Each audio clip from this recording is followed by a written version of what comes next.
خلیل الرحمان قمر کو اغوا کیے جانے کا انکشاف۔ معروف ڈرامہ نگار کی بازیابی کیسے ممکن ہوئی؟ واقعہ کب اور کیسے پیش آیا؟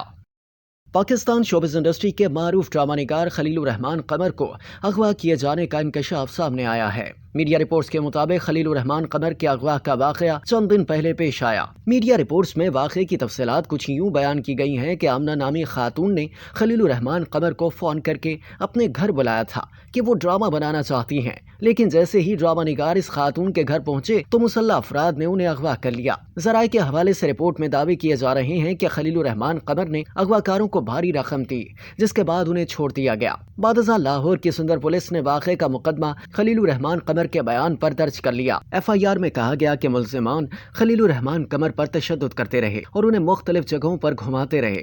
اپنے بیان میں خلیل الرحمان نے کہا کہ ملزمان نے جان سے مارنے کی دھمکیاں دیتے ہوئے رشتہ داروں سے پیسے منگوانے کا کہا۔ ایف آئی آر کے مطابق ملزمان نے خلیل الرحمان قمر سے موبائل، گھڑی، نقدی، چینی اور اے ٹی ایم کارڈ سے 2.5 لاکھ روپے بھی ٹرانسفر کیے۔ ڈرامہ نگار کا ایف آئی آر میں مزید کہنا تھا کہ ملزمان آنکھوں پر پٹیاں باندھ کر ویران جگہ پر چھوڑ کر فرار ہو گئے۔ ایف آئی آر درج ہونے سے قبل یہ خبریں بھی سامنے آئی تھیں کہ خلیل الرحمان قمر نے ایک اعلیٰ پولیس افسر کے ذریعے پولیس کو زبانی اطلاع کی ہے۔ ذرائع کا کہنا تھا کہ خلیل الرحمان قمر قانونی کارروائی سے گریز کر رہے ہیں۔ پولیس کا کہنا ہے کہ خلیل الرحمان قمر کو قانونی کارروائی پر قائل کرنے کی کوششیں جاری ہیں۔ بعد ازاں مقدمہ تو درج کر لیا گیا، لیکن تاحال یہ معلوم نہیں ہو سکا کہ خلیل الرحمان قمر کو کس نے اغوا کیا تھا اور انہیں اپنے گھر بلانے والی خاتون کون تھیں۔